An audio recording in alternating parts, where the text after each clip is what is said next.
first started DMing, I thought I was really bad at it. I'd play at tables with other dungeon masters and watch D&D games online and think, why can't I do that? It took a long time to realize that I wasn't a bad dungeon master, I was just trying to be somebody I wasn't. It can definitely be helpful to learn techniques from other DMs, but it turns out just become Matthew Mercer is not very actionable advice. Over time, I've come to believe that each great DM has different superpowers, strengths that create completely different experiences for your players. Some are incredible world builders, some are masters of tactical encounter design, and some are out here inventing entirely new ways to play the game. The mistake I made was thinking I needed all of those superpowers in order to be a great DM. But if you're Spider-Man, you should probably spend your time getting really good at slinging webs, instead of beating yourself up because you can't shoot lasers out of your eyes. Figuring out what superpowers you have can instantly make your games better, because you can lean into the things you do well and be realistic about the things that don't come naturally to you. So let's go full BuzzFeed quiz and figure out which of the 6 Dungeon Master superpowers you got from falling into that vat of toxic chemicals. They really shouldn't leave those things lying around. Some of you might remember that I did a whole video about the different types of D&D players, because knowing what you value about a game helps you communicate what kind of game you want, and understand why certain games work for you and others make you want to fake your own death. That list is actually printed in the Dungeon Master's Guide, but there's no equivalent list for DMs, which feels like a missed opportunity to me. There isn't just one kind of great DM. Some of my favorite DMs are nothing alike, and I love their games for completely different reasons. There are people who pay money to play at my tables, and there are also people who have told me they'd rather be dead than play at my table. Thankfully for their health, my private game at Gen Con is already sold out. But there are still a few tickets available for the Legend Society live play game, DM'd by Antonio from Pointy Hat, and featuring as players not just me, but also Jacob from XP to Level 3, and Felicia Day from my high school vision board for my future. Anyway, I found an article on D&D Beyond by Riley Silverman called What's Your Dungeon Master Style? And I think it's very nearly the perfect list for this.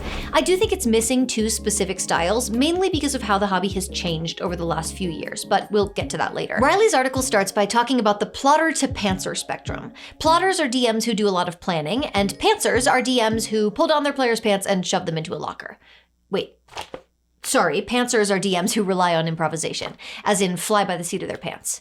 Easy mistake to make. I am way over on the plotter end of the spectrum, as you can see in my video about running a completely randomized one-shot, where I display the chill, go-with-the-flow attitude of a cat being lowered into a full bathtub. That spectrum is useful, but it isn't what I find most interesting, because I think the amount of prep you prefer to do is completely separate from your style of running games.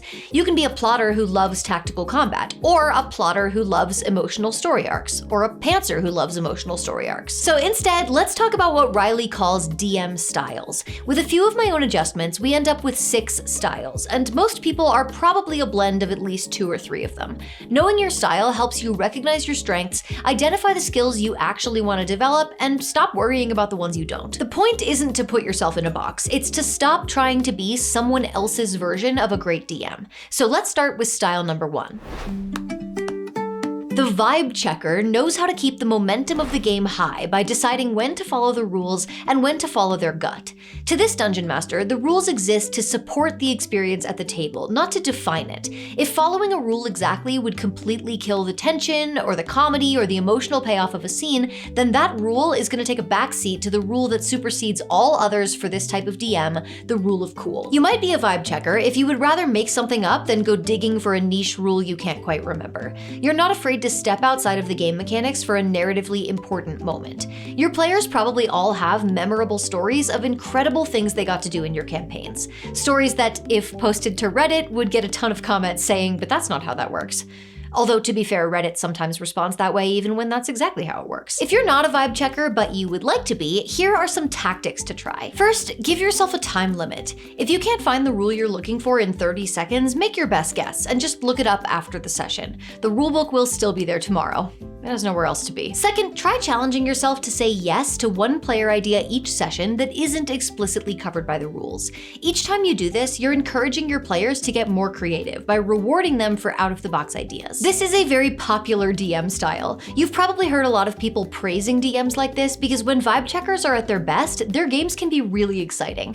But while there are plenty of players who absolutely love the rule of cool, there are also players who love the consistency of the rules as written. My last video was about a technique that Abria Iyengar uses that is very much a vibe checker technique. And while a lot of people agreed with me that it was awesome, I also had plenty of comments from people saying they would hate this kind of thing happening at their table. And it's worth noting that this style depends on players having a lot of trust in their game master. All this is to say, if bending the rules isn't your style, don't feel like you need to force it. This isn't a universally desirable skill, it's a preference. For every player who wants a vibe checker DM, there's another player whose eye has been twitching every time I say rule of cool. And those players will probably much prefer this next type of DM. But first, in a shocking attack against vibe checkers everywhere, I'm going to interrupt the momentum of the video to tell you about today's sponsor. Hi, I'm technically Ginny's printer, although I answer to no one. Ever since she found out how easy it is to print out any of the beautiful battle maps from 2-Minute Tabletop, she has not stopped bothering me. Every week, she's like, please create beautiful worlds for my game sessions using the map printer tool to split them up onto multiple pages. So I'm here as a representative of the Printers Union to remind you that while we are so happy to be useful, you can also drag and drop any of the maps into your favorite VTT instantly. Just run your game digitally so I can have time off to focus on my competitive color calibration. Semifinals are next week. Everybody who visits the link in the description gets a giant pack of maps, assets, and tokens. And the first 20 to use the code Ginny will get a $5 coupon valid for anything in the 2-Minute Tabletop gallery. Which, again, I could totally print for you. But if instead you considered putting me in beauty sleep mode for a bit, I would strongly consider glancing at your printer queue tomorrow. Oh wait, I have low ink errors scheduled for all day tomorrow. Maybe next week. I don't think any of these styles are mutually exclusive, but if any two pull in opposite directions, it's probably the vibe checker and the rules sage. The rules sage believes that D&D is at its best when everyone is playing by the same rules. To them, in the storytelling game of D&D, the game part is the most important, and the story part will follow from that. Now, this is where I start playing fast and loose with Riley's list, because she actually had two DM styles that I'm lumping together here. The rules sage, who has an encyclopedic knowledge of the game mechanics, and the number cruncher, who sticks to the rules as written no matter what. I'm combining these because I don't really think knowing the rules is much of a style, but sticking to them definitely is. The central philosophy here is consistency. When your rulings are predictable, players trust that the game is fair. Their victories feel earned because they know you're not quietly changing the rules behind the screen. You might be a rules sage if you're the person everyone turns to when they forget what the DC is for their concentration check, or how sneak attack works.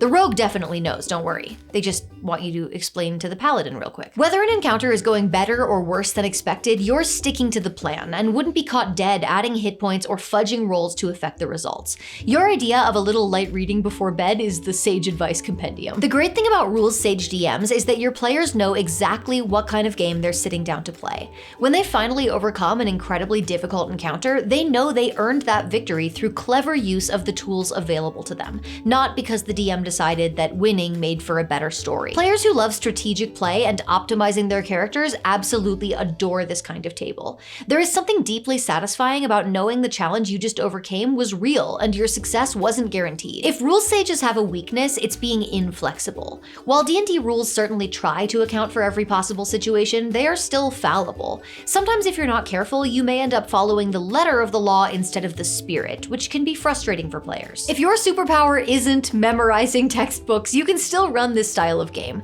You don't have to know the rules by heart in order to choose to prioritize them. Consider keeping some easy references handy, like one of those DM screens with basic game mechanics on the back, or designate one player as the rule looker-upper. Yeah, that's the technical term. This can help you keep your rulings consistent without slowing down the game with long pauses to hunt through the handbook. And if rules accuracy isn't even in your top 3 priorities, that's okay too. Just make sure your players know that the rules are more like guidelines at your table, so they don't take the alert feat and then find out that you'd rather determine initiative with the time-honored tradition of nose goes.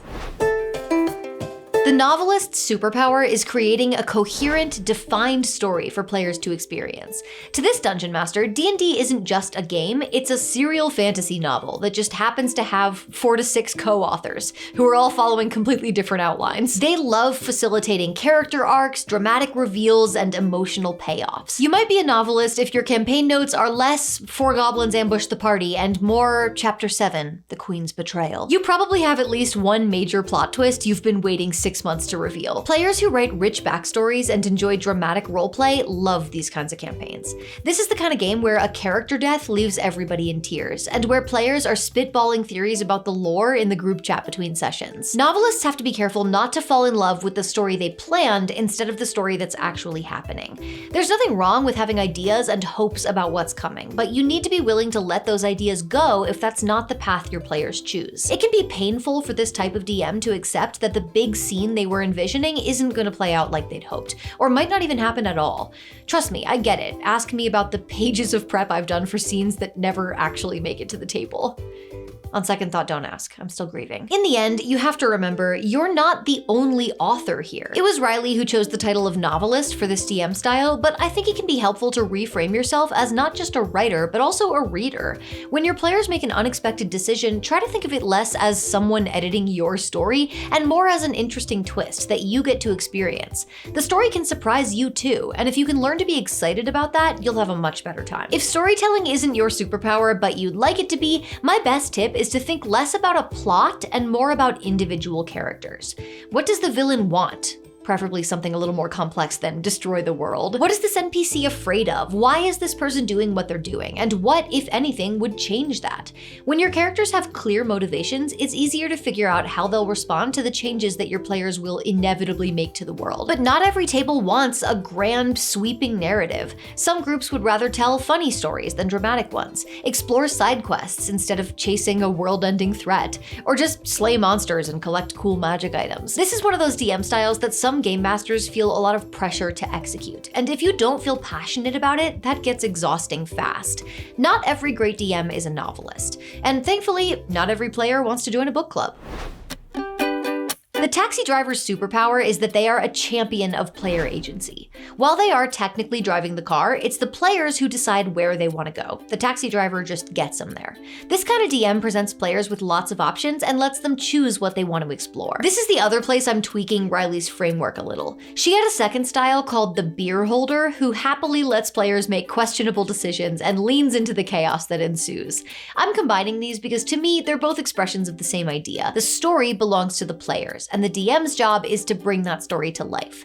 The beer holder is just a taxi driver whose passengers have picked a more ridiculous destination. You might be a taxi driver if you refer to your game settings as sandboxes. When you create locations or NPCs or events, you don't necessarily expect anything. They're the toys you're laying out in front of your players, so they can decide whether or not they want to play with them. Instead of planning what players are going to do, taxi drivers plan what happens if the players do nothing.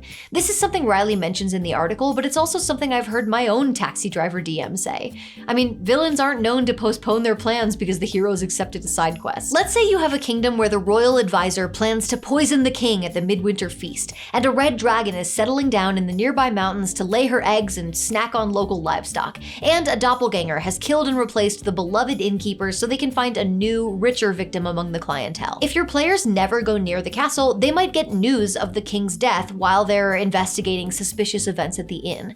Or maybe they hobnob with the nobility, save the king, and are then surprised by a dragon attack. All the DM has to do is react to the choices they make. Players who are self-directed love this kind of DM. They enjoy knowing that they're free to pursue what interests them, make their own choices, and suffer their own consequences. There's little risk of this party getting bored because they're the ones choosing what kinds of adventures they go on. One thing taxi drivers have to watch out for is that complete freedom can sometimes feel overwhelming. Anyone who's ever scrolled Netflix for 45 minutes without actually watching anything will understand this. If every direction is equally possible and nothing seems more urgent than anything else, some players might have trouble figuring out what to do. You may not want to railroad them, but it's good to be prepared to offer direction if they want it. That's why I always carry a sword.